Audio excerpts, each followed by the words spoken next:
Get ready for a mind-blowing card location without you even needing to touch the deck. This is CoachTrick.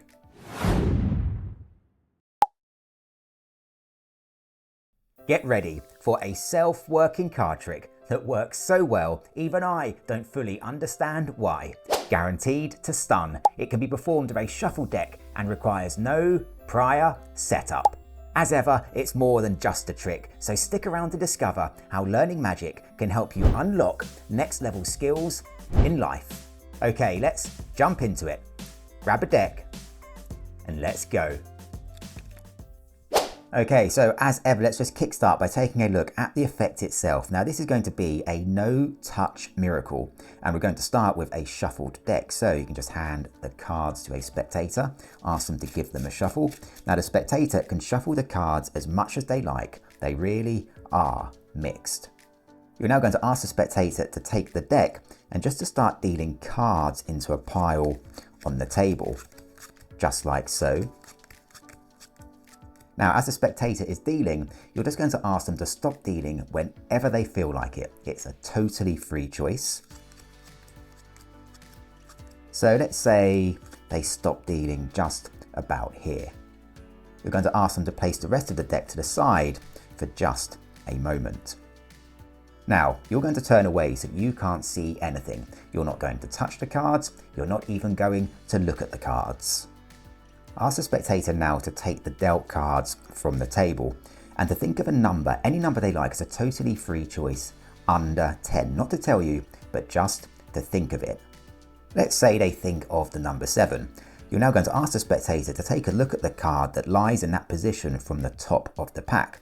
So in this instance, the 7th card from the top.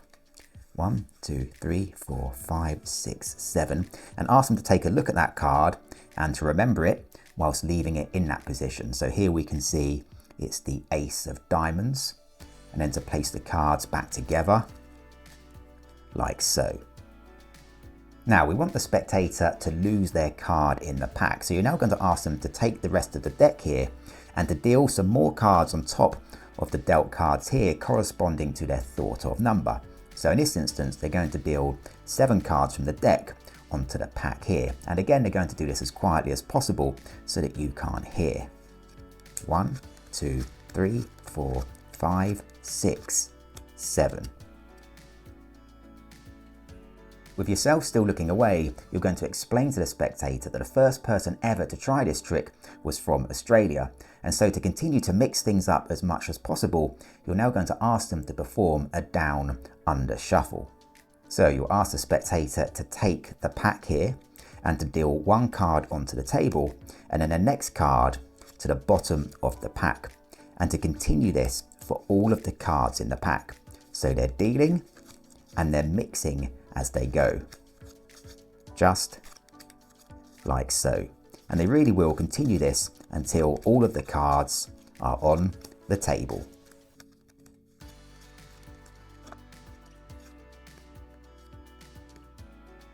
Once the spectator has finished mixing the cards, ask them to take the mixed cards and just to place this pack back on top of the deck. At this point, you can now turn back around towards the cards and you can just quickly recap exactly what's happened. From a shuffled deck, the spectator dealt a totally random number of cards. They then selected 1 card using a randomly chosen number. That card was then lost further in the pack and was then thoroughly shuffled. There's absolutely no way that you could know the identity of the selected card or the location of that card. Furthermore, you haven't touched the cards once. You haven't even been looking at the cards. However, you still believe that you can find the card. Ask the spectator now to take the deck, and you're just going to ask them to deal cards from the top into a pile onto the table. So just like so. And as the spectator is dealing, you're just going to be trying to sense where their selected card might be. Now you're going to explain when you think they're getting close and just ask them to slow down their dealing. Maybe just 1 more card. asking them to deal this card to the side, just here. For the very first time now, you can ask the spectator to reveal the value of their selected card. Of course, in this instance, it was the Ace of Diamonds. And all that's left to do now is to reveal that this card right here, without you having even touched or looked at the cards, is indeed the Ace of Diamonds. A remarkable revelation that's also super easy to perform. So stick around, because now I will show you exactly how it works. Okay, so let's take a look at the secret to this effect. Now, you really do start with a shuffled deck. The spectator can shuffle the cards as much as they like. It all adds to the impact. You're now going to ask the spectator to take the deck and to deal cards into a pile on the table. Now, as the spectator is dealing, you're secretly going to be counting the cards. So 1, 2, 3, 4, 5, 6, 7, 8, 9, 10. Once the spectator has dealt 10 cards, you're going to ask them to stop dealing whenever they feel like it and continue to count the cards. So in this instance, 11, 12, 13, 14, 15. Let's say the spectator stops dealing after 15 cards. Ask them to place the rest of the deck to the side. You're now going to turn away so that you can't see anything. Ask the spectator to take the dealt cards and to think of any number they like, say less than 10, but it's a totally free choice. Let's say they think of the number 6. You're now going to ask the spectator to take a look at the card in that position from the top of the pack. So in this instance, the 6th card from the top. 1, 2, 3, 4, 5, 6. Ask the spectator to take a look at this card, leaving it in the same position. So here we can see it's the 10 of hearts, and then to place these cards back on the pack, like so. You're now going to ask the spectator to take the rest of the deck and to deal some more cards corresponding to their thought of number on top of the pack. So in this instance, they'll deal 6 cards. 1, 2, 3, 4, 5, 6.